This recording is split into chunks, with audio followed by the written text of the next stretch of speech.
મૌન, એકાંત અને એકાગ્રતામાં પારંગત થઈ શકે છે, તેઓ જાત પર રાજ કરી શકે છે.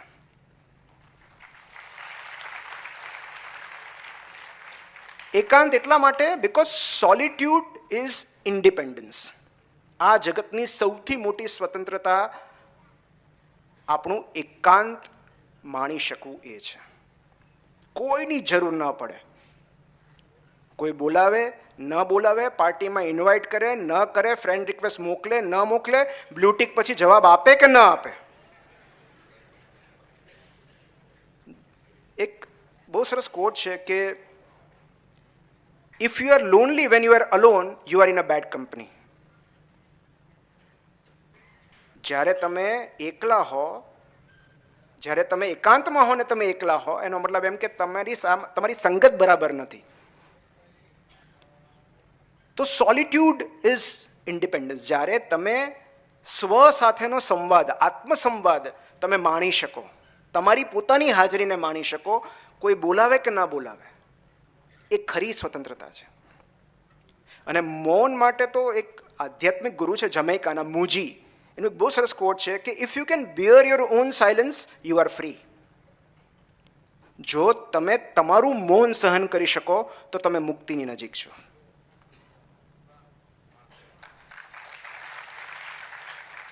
કારણ કે આપણે અને મૌન સહન નથી કરી શકતા એટલે તો આપણે સતત બોલવું પડે છે. અને ત્રીજું છે એકાગ્રતા. દિવસે ને દિવસે આપણો એટેન્શન સ્પાન કેટલો બધો ઘટતો જાય છે. પહેલાંના સમયમાં પોમેરોડો ટેકનિક હતી કે તમે 30 મિનિટ વાંચો, 5 મિનિટનો બ્રેક લો, પછી 30 મિનિટ વાંચો. અને એટલે જ એ જ એટેન્શન સ્પાનને ધ્યાનમાં લઈને જ સ્કૂલના પીરિયડ 35 મિનિટના કરવામાં આવતા.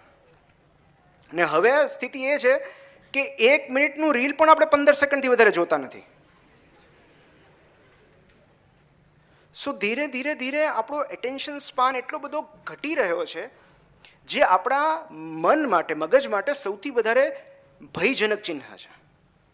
અને અત્યારનું જે સંઘર્ષ છે ને સૌથી મોટો, એ છે instant gratification versus delayed gratification.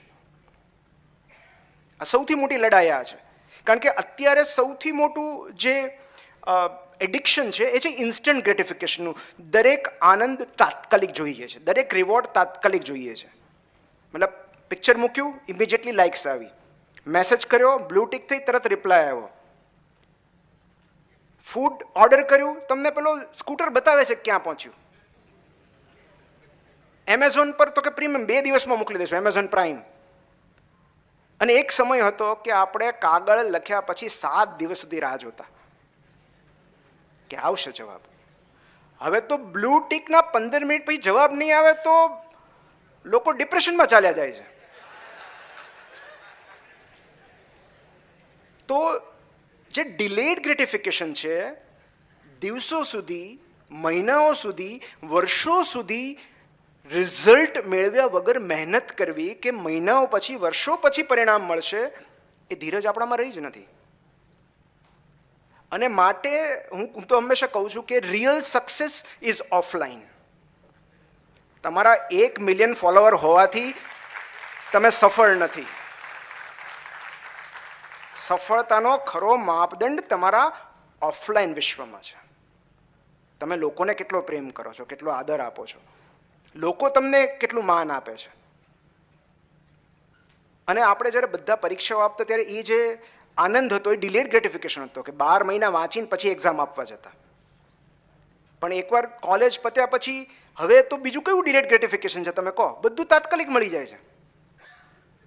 હું નવલકથા લખી રહ્યો છું એટલે મને ખબર છે કે 3 મહિના, 6 મહિના, 9 મહિના, 1.25 વર્ષ સુધી તમે કોઈ કથા પર કામ કરો ત્યાં સુધી તમને ખબર નથી હોતી કે વાચકોને આ ગમશે કે નહીં ગમે.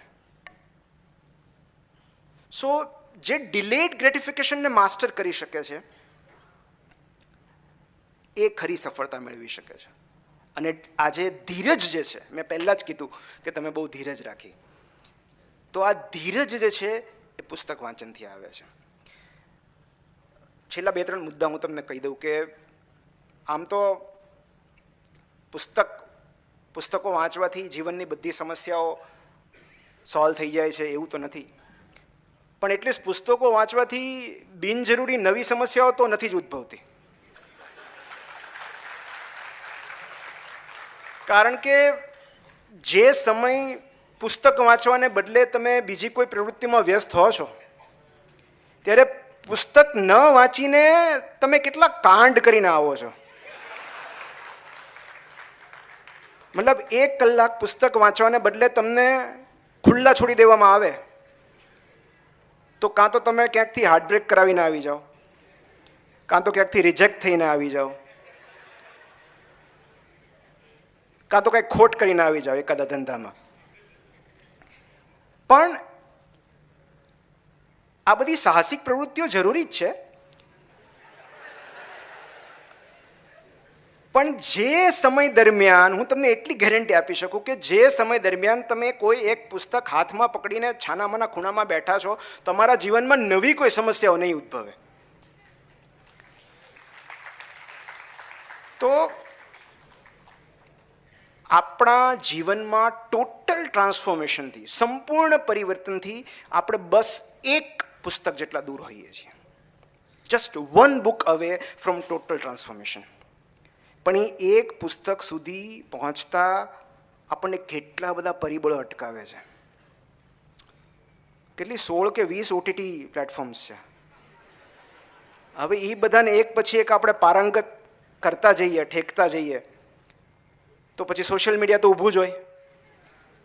પાર્ટીઝ છે, આખી રાત ચાલતી વોટ્સએપ ચેટ્સ, ફોન્સ, ન્યૂઝ. મતલબ કંટાળાથી બચવા માટે આપણે કેટલા ધમપછાડા કરીએ છીએ, એકલતા ટાળવા માટે કેટલા જુગાડ કરીએ છીએ, અને છતાં પુસ્તક વાંચન જેવી સસ્તી, ટકાઉ અને ભરોસાપાત્ર પ્રવૃત્તિથી દૂર રહીએ છીએ. તો બીજું કાંઈ નહીં, પુસ્તકો વાંચવાથી એટલી ખાતરી થાય છે કે આ જગતમાં આપણે એકલા જ દુખિયારા નથી. આ જગતમાં આપણી કરતાં પણ વધારે દુઃખી હોય એવા લોકો છે, અને એ લોકોએ પોતાના જીવનમાં કઈ રીતે ટ્રાન્સફોર્મેશન લાવ્યા છે એની વાતો જ્યારે આપણે સાંભળીએ, વાંચીએ, ત્યારે આપણને ખરા અર્થમાં એવું લાગે કે પુસ્તક વાંચનથી જીવન બદલી શકે છે. અને એક મનુષ્યને બરબાદ કરવા માટે બીજું કશું જ કરવાની જરૂર નથી. એની આસપાસથી સાહિત્ય, સંગીત, કલા, પ્રવાસ અને રમતગમત હટાવી દો, એ આપમેળે નાશ પામશે.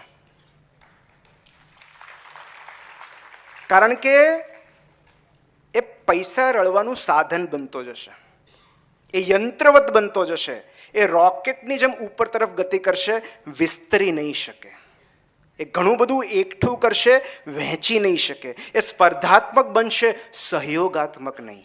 કોમ્પિટિટિવ બનશે, કોલેબરેટિવ કે કમ્પેશનેટ નહીં. આપણે ત્યાં તકલીફ એ છે કે બૌદ્ધિકો વધારે છે ને જ્ઞાનીઓ ઓછા.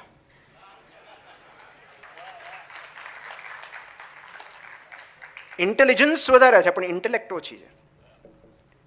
પોતાની વાત કે વ્યૂ પોઈન્ટ સાચો સાબિત કરવા માટે લોકો કલાકો સુધી દલીલ કરી શકે છે, પણ સામેવાળાની વાત સાંભળવા અને સમજવા માટે એમની પાસે 5 મિનિટનો સમય નથી.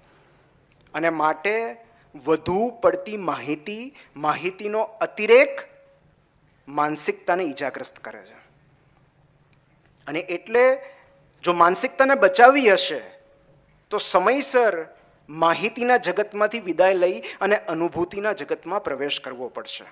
અને આ અનુભૂતિના જગતમાં પ્રવેશ કરવા માટે પુસ્તકો જરૂરી છે.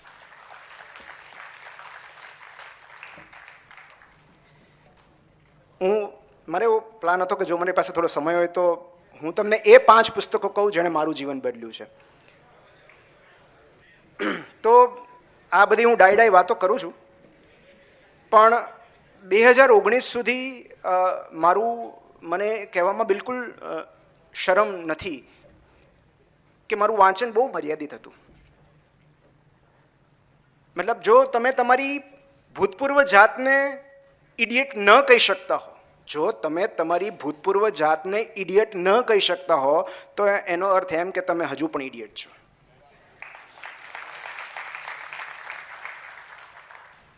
તો મારું વાંચન બહુ મર્યાદિત હતું, કારણ કે એવું ભંગાણ નહોતું થયું જીવનમાં. મતલબ તમે કંઈ લોકો આમ નામ ઈશ્વર પાસે નથી જતા, કંઈક થાય ત્યારે જ જાય ને. તો એવી રીતે લાઇબ્રેરીની મુલાકાત કાં તો પ્રેમમાં પડે ત્યારે થાય, પ્રેમ કરવા માટે થાય, કાં તો હાર્ટબ્રેક પછી થાય કે હવે પુસ્તકો જ સહારો છે. તો 2019માં ઘણા બધાને ખ્યાલ છે, અમારે સવારે જ કેતનભાઈ જોડે વાત થઈ કે એ પછી પણ મને એક જણે એવું કીધું કે ઓફિશિયલ આંકડો એવો છે કે સુરતમાં દર વર્ષે 1000 લોકો સુસાઇડ કરે છે. તો કદાચ 1000 કરતાં વધારે, તો આમાં તો સાચા આંકડા આપણી પાસે પહોંચતા નહીં હોય. તો ડિપ્રેશન એટલું બધું કોમન છે અને સુરતમાં જ છે એવું નથી.